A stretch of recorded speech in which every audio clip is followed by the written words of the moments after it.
ang gospel? In short, kasi sabi, kung lahat pala ng magandang balita, yung ating kaligtasan ay wala tayong naiambag, kundi si God lamang, anong ibig sabihin?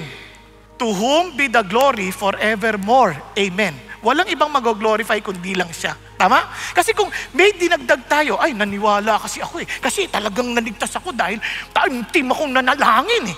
Ay, kung ganun ang ating isipin, magyayabang tayo. Ang sinasabi ng Diyos, hindi.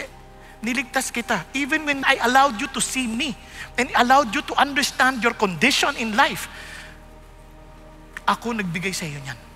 I saved you. Only by the grace of God can we understand and say, Lord, you are right. I am wrong. Kaya hindi pwedeng magbago yung gospel. Kasi hindi nagbabago ang ating puso. Yung ating kakulangan sa Diyos, hindi yan magbabago. Kaya the gospel remains the same.